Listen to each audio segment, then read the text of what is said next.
Peace be with you, everyone. Welcome to my channel. My name is Trevor. Really grateful to have you here. And today's video is going to be a continuation of a series I've got going on that reviews my entire collection. I try to do about 10 bottles at a time just to keep the videos short and sizable enough for me to upload to YouTube and keep them kind of digestible in that sense.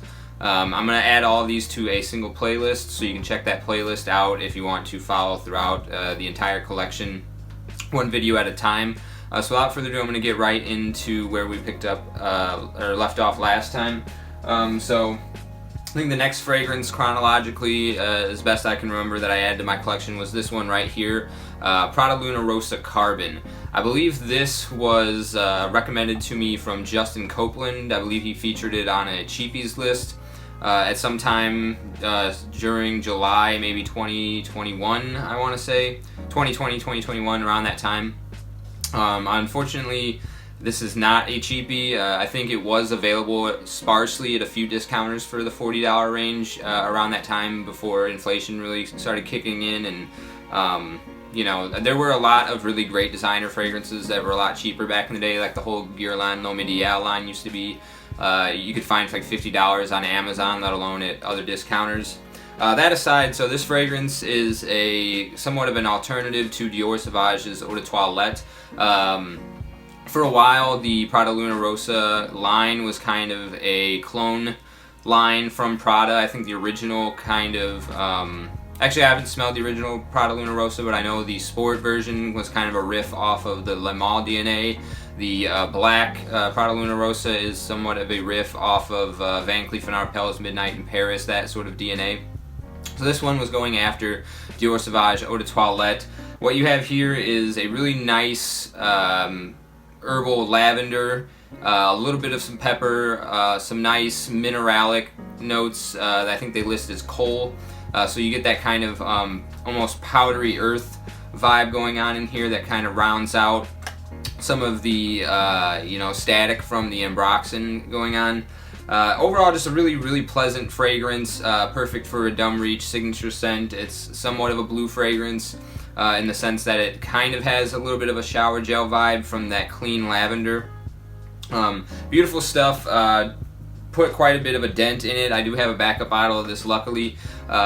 Really big fan of the entire line here, the Prada Luna Rossa line. I've sampled the Ocean EDT, haven't picked up that or the EDP yet, but I'm looking to score that one before this upcoming summer. But yeah, really great stuff. Like I said, Justin Copeland was the one that influenced me to get this one, so I scooped it up and was really glad that I did.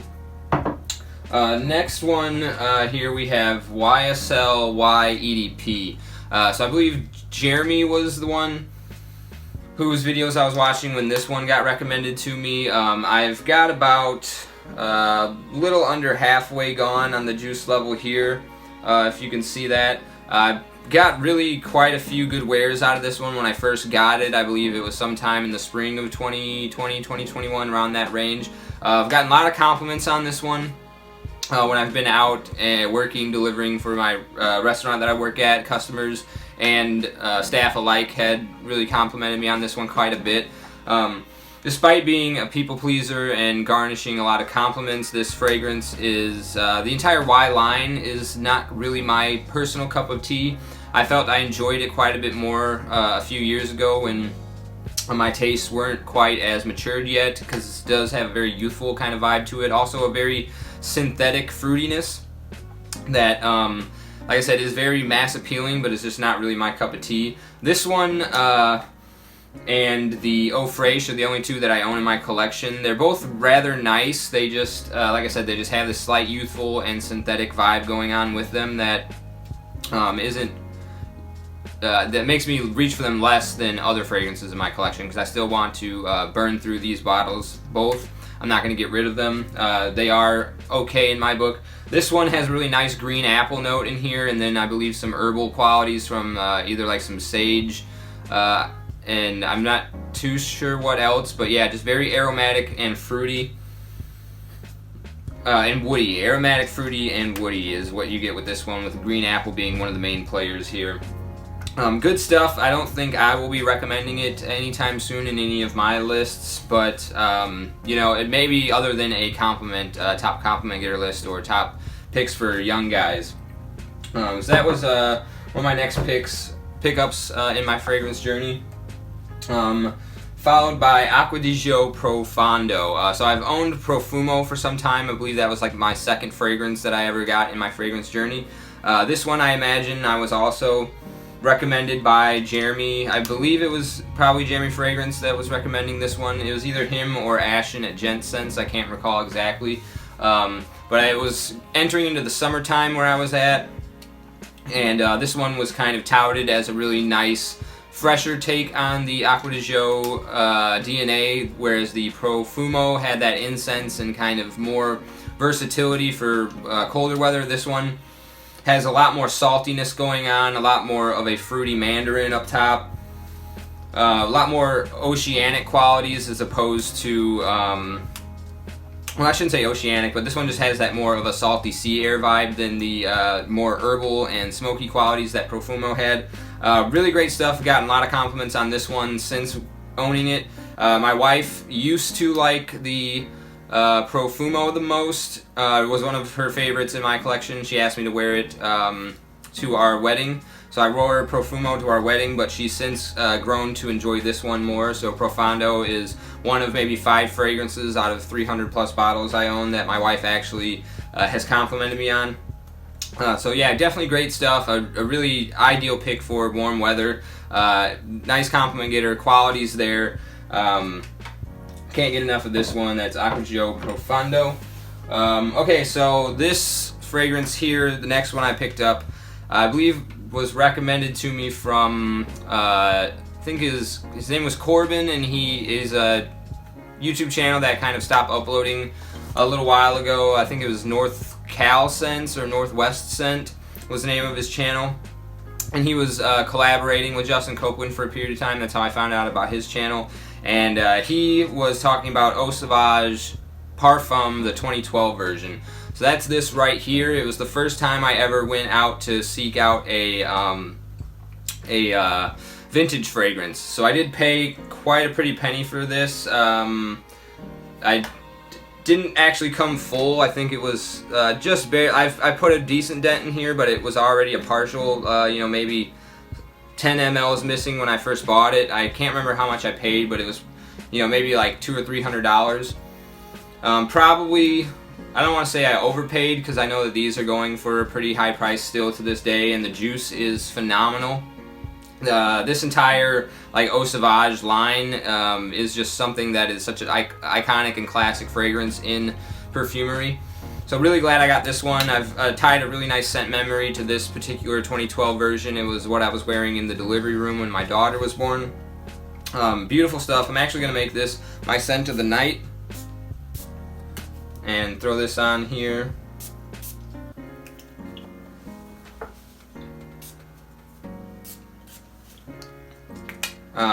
Yeah, so beautiful, just woody, slight sweetness. I think there's an anise note in here. Myrrh is also like a really nice dark resinous quality that this one has, the 2012 version, as opposed to the formulation, the 2017 version, which is a lot more bright. This for me is more of a fall and winter fragrance, whereas the new 2017 is more of a spring summer. But yeah, first time I ever went and bought a vintage formulation of a fragrance. Really glad that I did. I believe this particular bottle is from, the batch code was a 2015 bottle when this one came out.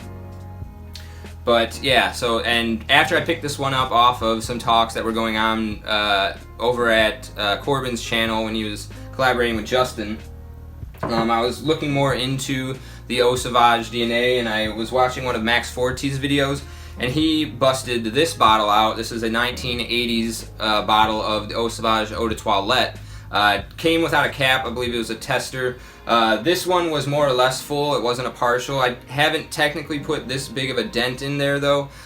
There's something wrong with the sprayer on here. It does have a nice distribution, but it leaks a lot from like the neck right here whenever I spray it, so I almost use it as like a splash when it just starts kind of spilling out that way. So unfortunately, a little bit malfunction with the presentation here.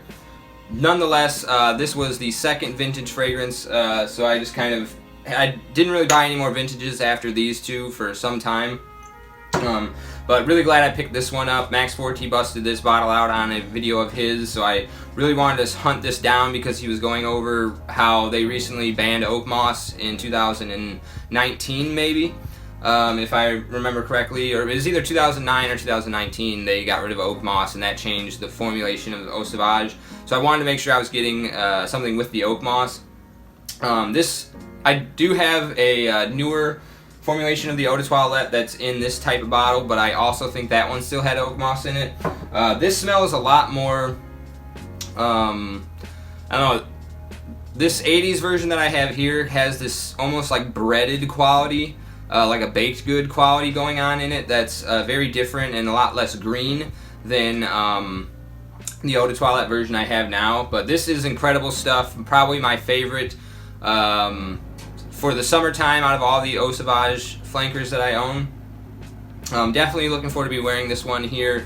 I've got a really nice scent memory of this one out at the farmer's market on a really hot day. Just a gorgeous, gorgeous scent trail. And again, I actually got a really pretty good deal on this one. It was like a full bottle, and I paid less than $100 for this. Obviously came without cap, but nonetheless, really glad to own this one in my collection too. One of my sort of gem fragrances. And that was thanks to Max Forte. So moving on, the next fragrance I picked up was this one right here, the Siren from Zaharoff. This would have been, I don't know, maybe August or September, I forgot when the first wave of Zed Creator fragrances was coming out. And I heard that this one was kind of the one to get. This was everyone's sort of favorite out of those first three releases from Curly Scents. And this hit a good note with me because it smelled a lot like this attar oil that I wore as like my first signature scent when I first started getting into fragrances, called Granada Amber from Tarif Attars. So this smelled a lot like that fragrance, and that was awesome because I was hoping to find something that emulated that smell. This does it really well with a lot of added complexity and depth, with like some chocolatey notes and a little bit of like boozy qualities here in this one. Haven't worn this one that much. I have gotten a little dent in it. I've gotten compliments on it left and right when I do wear it. My wife doesn't like this one though. I don't know if it was just because she was pregnant at the time when I was rocking it. It said it kind of made her nauseous, which kind of sucked, but I personally love this fragrance. You can't really find it anymore, unfortunately, but really, really just a beautiful gem of a gourmandy style fragrance to wear in the winter time. So that was, like I said, the Siren, the Zed Creators, that was coming out at the time, so I went ahead and pulled for one of those when they launched. Next, some more Max Forte recommendations. This one is Robert Graham's Valour. So this is Valour, right? Yeah, so I only own this. Is the only fragrance I own from Robert Graham's Valour. I believe there's like Courage and another Virtue, but I haven't. Fortitude, I believe. Courage and Fortitude, I want to say, are the other two in the line. Picked this one up, I believe I paid full retail for it. It was like $90 from the Robert Graham website at the time, because Max Forte was kind of sounding the alarm that it was discontinued, but you can still buy this from the Robert Graham website now. They're on discounters at like Fragrance Net for like $60 sometimes. Beautiful, beautiful coffee and sage fragrance. Just scent of the day for last Thanksgiving. It just has this really nice aromatic green quality from this sage that gives it such a good, amount of a scent bubble, I want to say, just because it's like pushing so much from that aromatic quality. And then the coffee note in here is mixed with an amber that makes it just almost like this very syrupy kind of coffee that you would get like from one of those pumps at like Starbucks, just like the caramel coming out. It's very photorealistic coffee as well. Beautiful, beautiful fragrance. So glad that I got this one on Max Forte's recommendation. It's elegant, classy, punches way above its price point. I could easily see this going for like $300. It's definitely like a niche quality fragrance from a designer house, in my opinion. Definitely worth checking this one out. Really great presentation as well. There's a little bulldog engraving on the cap there. Awesome stuff. Next, so I believe I bought these kind of, like, it was August-ish, I want to say, when the Z Creators came out, July or August, and this I was buying for, it was starting to get into the fall. So one of the other ones I bought for the fall was this one off of Max Forti's recommendation as well. I believe it was a, both of these were in his like top 10 fall list for 2021, something like that. And this one, Versace Eros Flame, actually disliked this one quite a bit when I first got it. Definitely had to grow on me, but I love it now.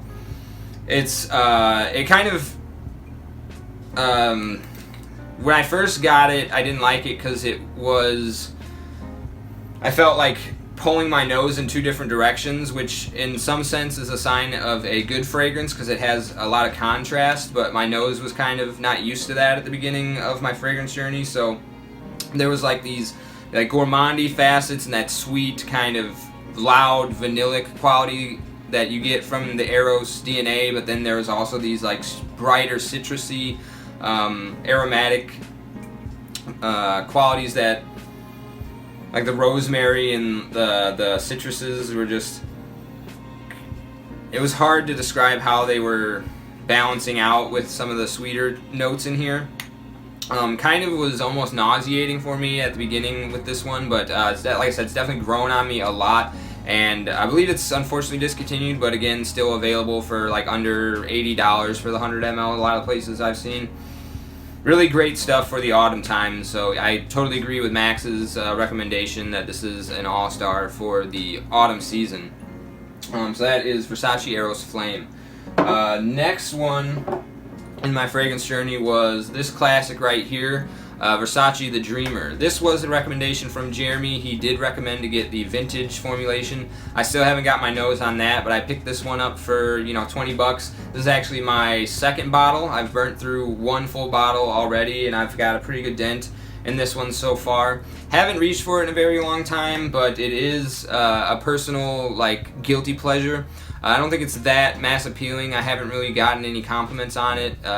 Despite wearing through a full bottle, I don't think I've gotten a single compliment on this fragrance, but I personally love it. The scent bubble that it gives me is like delicious. I've got a really good scent memory with this one. I beat the entire Legend of Zelda Ocarina of Time while wearing this fragrance out over one summer just before my daughter was born, so I had a little bit more free time to do stuff like that. So smelling this one often puts me in the realm of Hyrule, if you're familiar with the Legend of Zelda franchise. Beautiful kind of floral tobacco fragrance, sometimes compared to wet wipes, like baby wipes, which I can totally see that. It definitely has that sort of soft, powdery, floral, but wet and kind of sterile scent profile. Definitely, I think Dreamer is a good name for this fragrance, though. It definitely has this cloudy, dreamlike, daydream, misty, foggy sort of vibe going on. It's good for that sort of weather, something I like to reach for on rainy days, foggy days, just like that early period of like warm spring where it's still cloudy and rainy, but it's still, you can go outside without like a jacket on, and just a sweater weather kind of fragrance. Beautiful stuff. Really glad that Jeremy recommended this to me. And then finally, the last fragrance here out of these 10 is Philosykos. So I believe it was, I don't know if I was buying this at the end of the summer or I had spent a long period of time without buying fragrances. I can't remember. I know that this was a recommendation from Justin Copeland, though. I think he just started getting to know Grace, his wife, and they were shooting videos together, and he was talking about how the two of them couldn't get enough of this fragrance. I agree, it's a beautiful summertime fragrance. It's got a very nice green citric kind of fig note that kind of plays the main part in this fragrance, but then it's got this nice lactonic sort of sweet creamy coconut note in here as well. So like a nice green citric creamy coconut fig fragrance. Awesome stuff. Fortunately, I think I paid full retail for this one, and it's only a 50 ml. I think I paid like $100 for this 50 ml. I think if you can find them at discounters, you can get the full 100 ml for like around $100.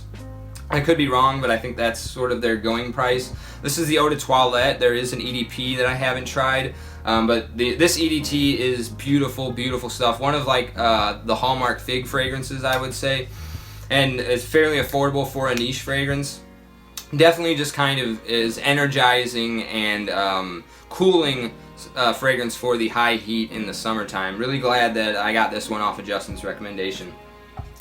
So that was 10 more fragrances in my fragrance journey, reviewing my entire collection and kind of going through memory lane off of, you know, what kind of influencers got me to buy these fragrances, and, you know, just exploring more of my journey as a frag head, sort of getting into my first vintage purchases and going down that rabbit hole. So I appreciate you sticking with me to the end of this video, and I'm looking forward to doing more in the future. Like I said, hit the notification bell and you'll be updated on when I post more of these and continue on in the series. And appreciate you sticking with me to the end. I'll see you in the next one. Take care.